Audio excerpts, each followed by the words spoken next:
Madame Marlière, chère Marie-France, on va se tutoyer, hein, tu le permets. Avec plaisir.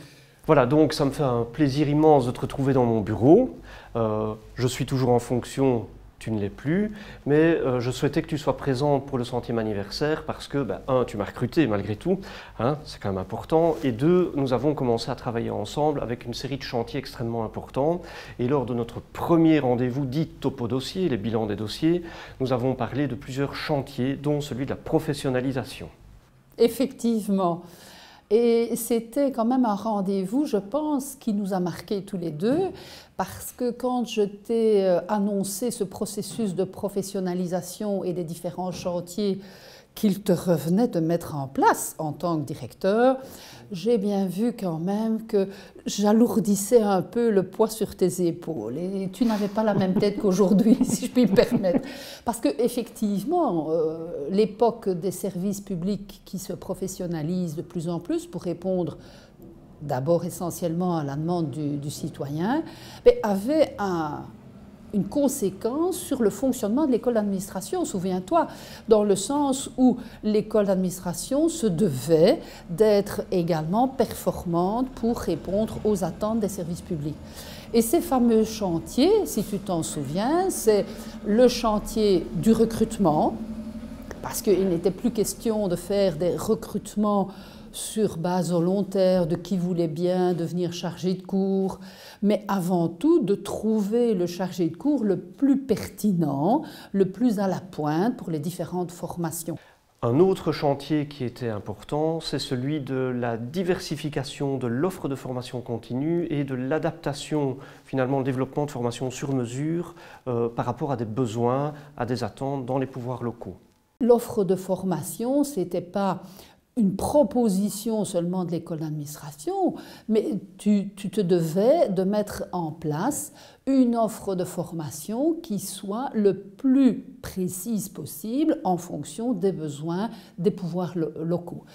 Et puis petit à petit aussi, il était question, c'était aussi un fameux défi à relever, que de pouvoir mettre en place des formations sur mesure, véritablement, pour chaque pouvoir local éventuel, de dire oui, nous pouvons organiser pour vous telle ou telle formation qui réponde effectivement à un besoin ponctuel ou structurel, voire conjoncturel, mais en tous les cas vraiment en fonction de leurs attentes. C'est un chantier qui a demandé, je pense, qui t'a demandé beaucoup d'investissement, beaucoup de travail. Oui. Et puis, citons aussi le chantier de l'optimisation des ressources. L'optimalisation des ressources, c'était essayer de faire le mieux possible avec des ressources qui sont finalement limitées. Bon, et l'actualité vient rejoindre un peu notre débat d'aujourd'hui, c'est-à-dire des ressources qui ne sont pas illimitées, que ce soit d'un point de vue budgétaire ou d'un point de vue des ressources humaines, et néanmoins, parallèlement, encore un autre chantier que tu as dû renforcer, c'est le chantier des marges qualité. Oui.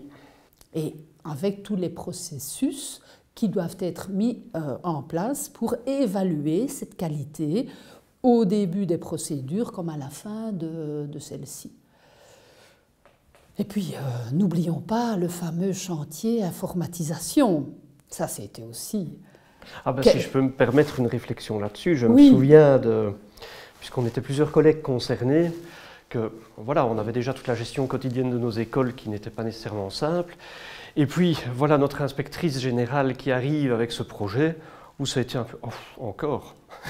Et puis finalement, quand on est arrivé au Covid, et notre inspectrice générale avait précédé le mouvement, en tout cas de ce point de vue-là, eh bien on était très très heureux de se retrouver avec une plateforme pédagogique qui nous a permis de pouvoir continuer nos enseignements et nos formations d'une façon la plus performante possible vu le contexte. Donc là-dessus, c'est vrai que c'était quand même extrêmement... Mais voilà, je te laisse expliquer ton point de vue sur ce... C'est-à-dire que j'ai bien senti que vous étiez quelque peu réticent à mon idée de mettre en place, alors on pourrait parler d'informatisation des services, Mais ça va au-delà de ça, hein, parce que l'informatisation, c'est avant tout utiliser des outils informatiques pour une gestion qui reste globalement la même. En fait, ici, il s'agit bien plus d'une numérisation de l'ensemble des activités de l'école d'administration.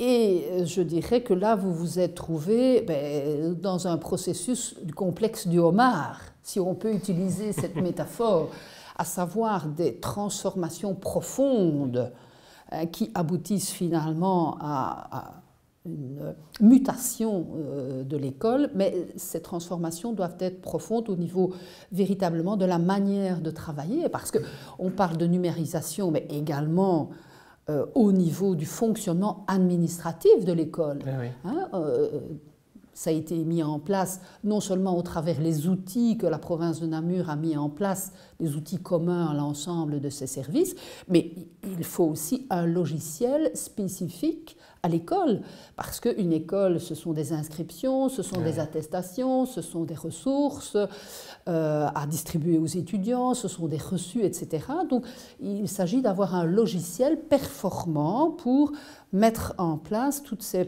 procédures de manière efficace et pointue et gagner là aussi en optimalisation des ressources.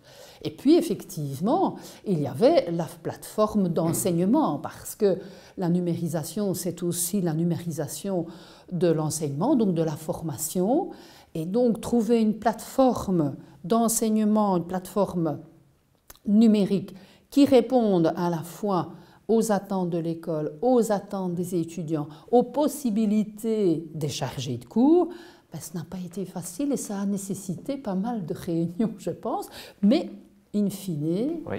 je pense que cette plateforme a été mise en place et effectivement a pu rendre de grands services vu les périodes de confinement avec la crise sanitaire. Il n'en demeure pas moins, et là je pense que toi comme moi nous sommes convaincus, enfin je vais parler à ta place, tu me diras tout de suite si tu es d'accord, cette plateforme numérique d'enseignement ne peut en aucun cas remplacer la relation andragogique entre le chargé de cours et l'étudiant. C'est un outil, c'est un plus, ce sont des ressources supplémentaires qui facilitent l'apprentissage, mais je pense qu'au niveau de l'école d'administration, la priorité reste à la relation entre le chargé de cours et l'étudiant, parce que rien ne remplace cette relation humaine, même si les machines deviennent intelligentes, la relation humaine reste la priorité à l'apprentissage, parce que tous les pédagogues et andragogues disent, et je crois que nous sommes dans la même lignée, que avant tout la motivation elle est basée sur ce qui se crée entre l'enseignant et l'enseigné, entre le formateur et la personne et l'apprenant. Et donc la plateforme numérique apporte des ressources supplémentaires, des outils, mais elle reste au service de l'enseignant et ne peut en aucun cas le supplanter. Est-ce que tu es d'accord avec moi là-dessus? Tout à fait, avec un nouvel enjeu qui est de pouvoir continuer d'utiliser et aller vers ce qu'on... Voilà, c'est un terme qu'on utilise beaucoup maintenant, c'est l'hybridation. C'est-à-dire pas juste la juxtaposition du présentiel et du distanciel où finalement on fait la même chose, on est devant la caméra ou devant sa classe et on est dans du frontal. Déjà ça ne fait pas partie des projets, du projet pédagogique de la province, mais c'est réellement tirer le meilleur parti des deux pour voir quelles sont les séquences d'apprentissage qui sont les plus performantes en présentiel, les autres en distanciel, notamment du travail en autonomie qui lui peut parfois produire des réflexions beaucoup plus approfondies et fouillées en distanciel chez soi à l'aise, mais évidemment on est d'accord, la base ça reste la relation entre, appelons ça le maître et ses élèves pour retourner aux anciens et aux grecs, ça reste évidemment le fondement de la relation pédagogique, andragogique plus précisément. Oui, oui, tout à fait. Donc finalement c'était une bonne idée cette plateforme numérique. Mais oui.